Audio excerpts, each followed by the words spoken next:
And I am back reviewing episode 5 of Cloak and Dagger. So if you're interested in my review, make sure that you stick around and stay tuned. If you have not already, please turn on your notifications so you don't miss any new videos from me. And don't forget to share and subscribe yourself if you have not already, which I'm not sure why you haven't, but make sure that you subscribe and share so other people can join in with us. All right, everyone, let's go ahead and jump right into my review for episode 5 of Cloak and Dagger. So to be perfectly honest, I really think that this review is going to be really short. And I know I say that a lot and then it'd be like 10 minutes later, Ellery's still talking, but I'm really sleepy for starters. And for 2, my Wi-Fi isn't working because we had a really bad storm. And for 3, I was really bored watching this episode. I don't know if it was because I had literally just woke up or what, but I was just really kind of bored watching it. So, and I don't really feel like a lot happened to kind of review or to recap. So I really don't see this being that long. So just jumping right on into it. Just coming off of last week's episode, what we witnessed tonight was Tandy has, I'm not going to say she has like full control of her powers yet. She definitely has a lot more control over her powers than she has in the first 4 episodes that we've seen so far. She's able to like make her daggers come out and go away all at the same time. And she doesn't seem pretty shy about doing it in front of people, being that she randomly popped up at Ty's school and was like, yeah, I can do it. And he was like, girl, chill out. Like, that's not, anyways.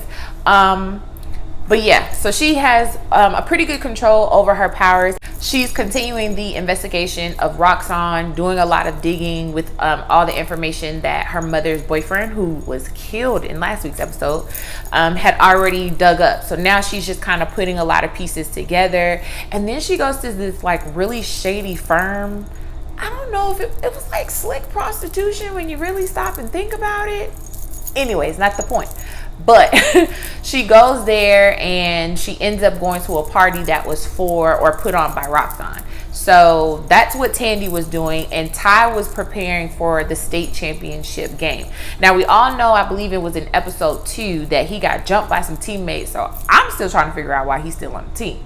Because, I mean, if I'm the star, what you're not going to do is beat me up and then think I'm going to come win this game for you. That's not going to happen.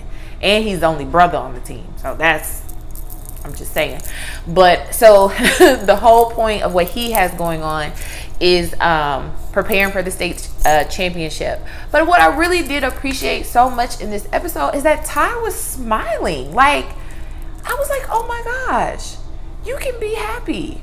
And I was just really excited for him because I just felt like he was really happy. Like, it's really nice to see him smiling. So we did see him smiling a lot this episode. He talked more about his brother.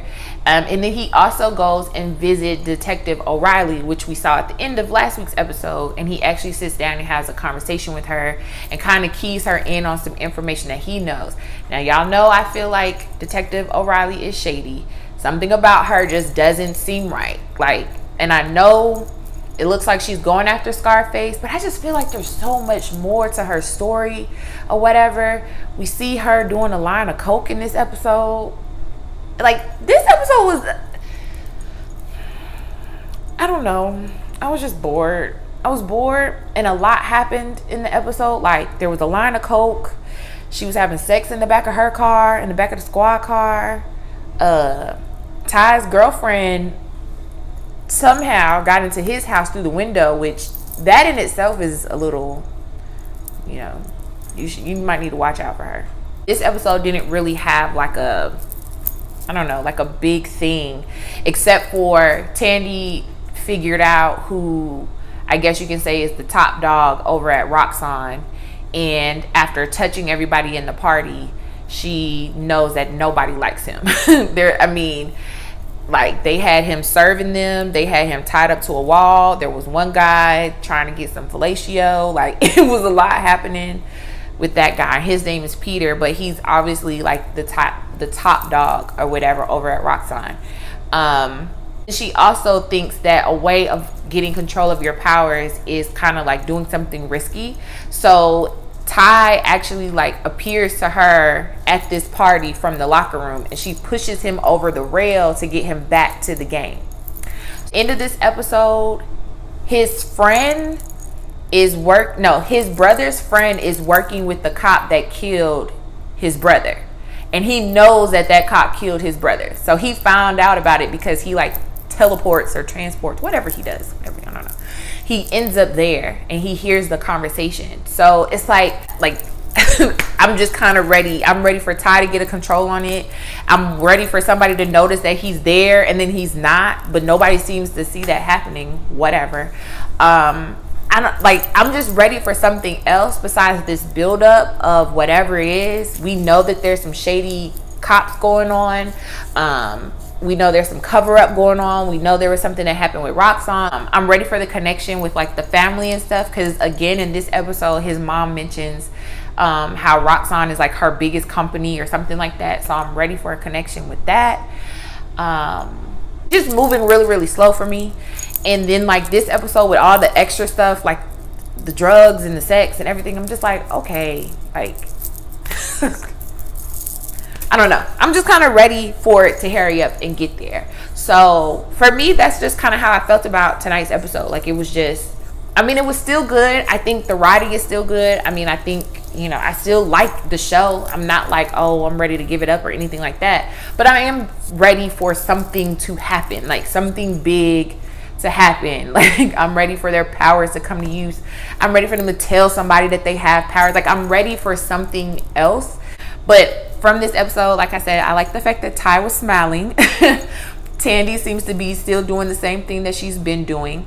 But I did like there was like a little role reversal. Like even though he sees the fears in people, I felt like he was using it for good. And she sees the hopes in people, but she was using it for bad or to benefit from for herself. So I did kind of like that whole thing. Excuse me. I probably shouldn't have did that.